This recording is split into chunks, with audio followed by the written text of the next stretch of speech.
Il y a quelques semaines, j'ai décidé d'entreprendre un voyage de 100 jours, comme un rituel de passage pour accompagner mon entrée dans cette nouvelle phase de vie, qu'est la périménopause. Je ne voulais pas vivre cette saison comme une fatalité, comme une perte, comme un deuil, mais je voulais la vivre comme un nouveau printemps. J'avais envie de savoir ce que Dieu me réservait dans cette nouvelle phase de vie, quelle femme j'étais en train de devenir. Parce que oui, depuis plusieurs mois, je sentais que quelque chose changeait à l'intérieur de moi.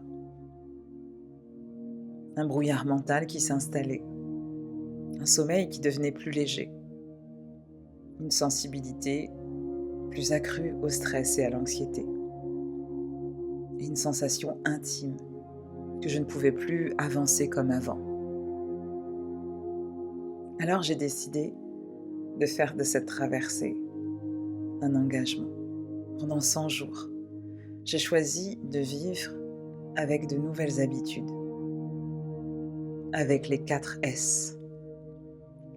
Spiritualité, sans sucre raffiné, somatique et sommeil.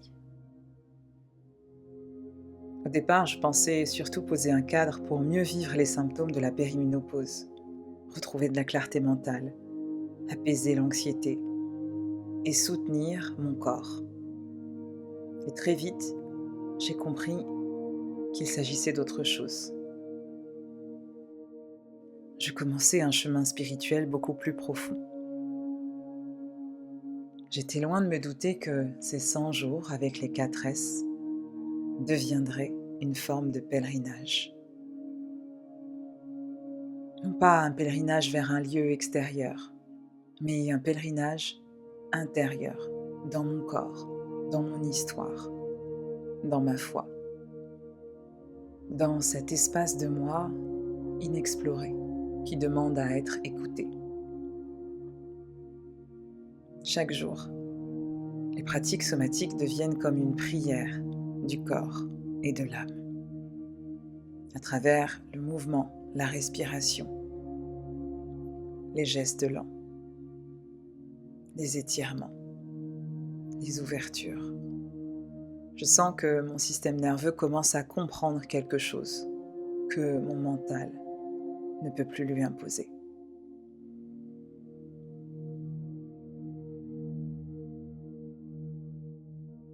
Le corps se calme. Il se dépose dans cet espace de sécurité.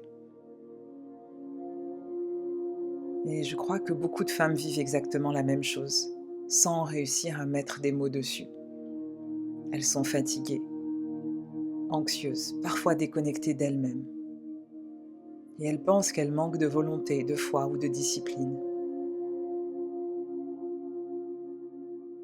alors que leur système nerveux est simplement épuisé. Je ressens que mon âme commence à se poser. Les mouvements m'aident à libérer les émotions, les tensions. Le souffle m'aide à retrouver le moment présent, les sensations dans mon corps et la présence de Dieu à chaque instant.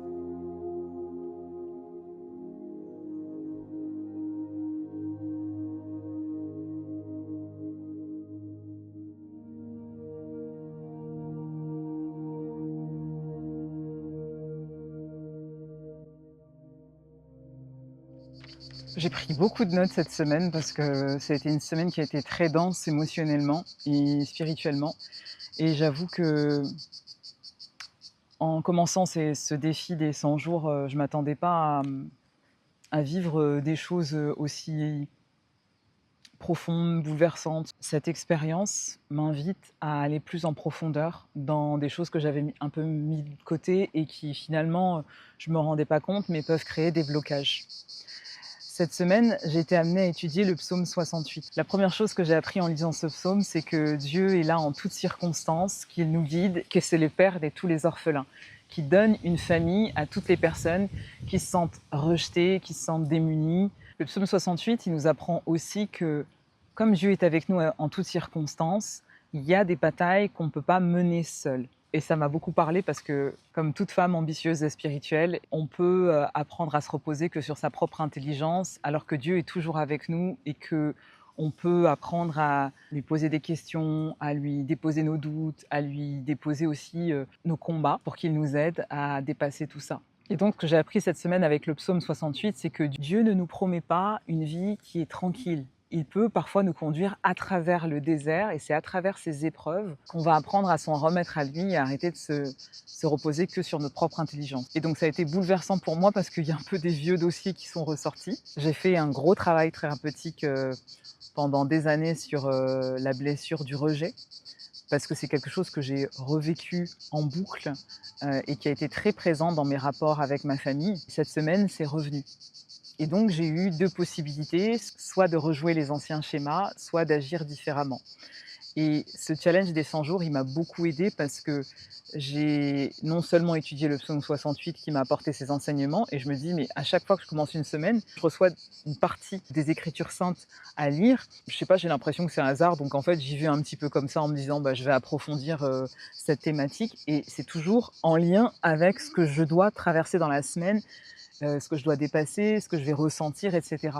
Donc il y a déjà cette synchronicité qui est très belle et vraiment je remercie Dieu pour ça parce que je me dis, quand on se met dans un état où on arrive à recevoir les messages, où on est dans un état de réception, où on est dans un état d'ouverture, on est en permanence guidé. Et ça, je trouve ça merveilleux. Surtout pour une femme comme moi, je suis ambitieuse, je suis spirituelle, et en même temps, des fois, j'ai l'impression d'être perdue dans mon emploi du temps et je trouve que dans une vie qui est bien remplie, avoir ces espaces de ressourcement où on est complètement ancré, où on se sent guidé, c'est précieux. Ça, c'est pour moi, c'est un des rappels de ce défi qui me montre que à tout moment, cet espace-là est disponible pour nous. On n'est jamais seul, on est tout le temps guidé. Il ne tient qu'à nous de créer cet espace aussi et cet état de réceptivité. Je ressens beaucoup de gratitude à pouvoir me connecter à cet espace et à pouvoir être guidée par Dieu dans tout ce qui m'arrive.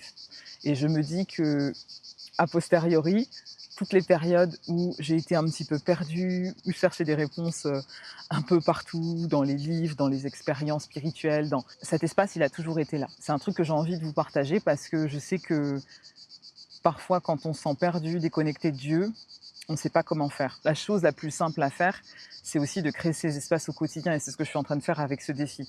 Donc n'hésitez pas à me rejoindre, à le faire aussi chez vous si vous en ressentez le besoin. Donc ce psaume 68 qui nous dit que nous ne sommes jamais seuls, que nous avons des combats qui ne se mènent pas tout seuls, qui se mènent avec Dieu et c'est à nous de se mettre dans des dispositions pour demander à Dieu de l'aide, pour être guidés par lui et comprendre aussi que ce qui nous arrive, c'est pas contre nous, mais c'est aussi un espace d'enseignement où on va tout simplement déployer de nouvelles capacités, apprendre des choses et se repositionner pour avoir une vie qui est plus alignée avec nos aspirations profondes et avec nos valeurs. Donc déjà, quand on se met dans cet état d'esprit, il y a beaucoup de choses qui arrivent. Donc vous le savez, pendant ces 100 jours, je respecte toujours l'axe des 4 S, spiritualité, sans sucre raffiné, sommeil et somatique. Et en fait, je me rends compte que ces 4 choses, c'est vraiment des piliers qui m'aident à garder mon alignement et à rester connecté à l'essentiel. L'essentiel, c'est quoi? C'est Dieu d'abord, et puis mon corps. Mon corps qui me dit tout. Quand je me mets dans cet état de réceptivité, je me sens vraiment guidée par Dieu et par aussi cette guidance intérieure où je suis complètement connectée à moi-même et à mes aspirations. Donc ça, c'est quelque chose de précieux que j'aimerais vous partager. Je me rends compte aussi que les blessures, les choses qu'on met de côté, qu'on n'arrive pas à dépasser, reviennent toujours se présenter à nous dans la vie pour qu'on arrive à dépasser ces choses. Et c'est ce qui s'est passé cette semaine où j'ai eu l'occasion de vivre des expériences avec ma famille qui ont ravivé la blessure du rejet. Et je me suis dit, déjà avec des proches comme ça, parfois on n'a pas besoin d'ennemis, donc c'est clair que ça nous prépare bien à l'extérieur parce que j'ai pu me confronter à des personnes qui étaient assez violentes psychologiquement, par leur silence, par leur rire, par leur jugement. Et même si j'ai fait un travail sur ça, je me suis rendu compte que ça m'impactait encore. Pourquoi? Tout simplement parce que mon corps a réagi. parce que, il y a certaines réactions qui ont provoqué chez moi, des problèmes, gynéco par exemple et j'ai compris en prenant du recul dans cette semaine, pourquoi j'avais eu tous ces problèmes gynéco-là et bah, parce qu'il s'était passé quelque chose qui a ravivé cette blessure du rejet. En vivant cette expérience cette semaine, en ravivant cette expérience du rejet avec ma famille, où j'étais complètement éjettée du système à partir du moment où, bah, j'ai refusé de jouer et de maintenir ce rôle de la sauveuse, ce rôle de la personne qui est toujours disponible, ce rôle de la personne qui écoute les problèmes, qui vient trouver des solutions pour les autres, qui est tout le temps présente. Quand j'ai refusé de jouer ce rôle-là, j'étais complètement éjettée du système, j'ai été complètement rejetée et j'ai été vue comme la personne qui est bizarre, qui a un mode de vie différent, qui est pas comme nous. Cette semaine, j'ai vraiment accepté de pas être comprise. Et ça, c'est une étape que j'avais pas passée avant. Cette semaine, avec la manière dont a réagi mon corps et les messages que j'ai reçus de Dieu, j'ai compris que j'avais pas besoin d'être comprise, j'avais pas besoin que ces personnes se disent elle a raison ou eux ils ont tort, etc. Et je pense qu'avant, j'étais dans ce cas-là. Et c'est comme si j'avais dépassé une étape où je me disais ok, j'accepte que personne ne comprenne, j'accepte d'être la méchante, j'accepte d'être la bizarre, j'accepte même si dans certaines situations je pense avoir raison, que personne ne comprenne et de ne pas pouvoir m'expliquer. J'accepte de ne pas avoir aussi le besoin de m'expliquer sur certaines choses, de ne pas expliquer tout à tout le monde. Et ça, pour moi, c'est un grand pas. Parce que c'est comme si, justement, l'enseignement de ce psaume 68 qui dit que Dieu est là en toutes circonstances, qu'il donne une famille aux personnes qui se sentent rejetées, qu'il donne du soutien à ceux qui sont seuls, je me suis sentie enveloppée par cet amour divin, par cet amour inconditionnel. Et c'est comme si ça m'avait donné la force d'accepter certaines situations et de les dépasser.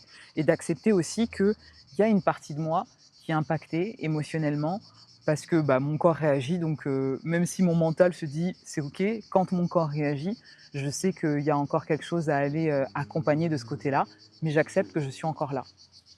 Et donc il y a toute cette question du deuil qui a bercé ma semaine.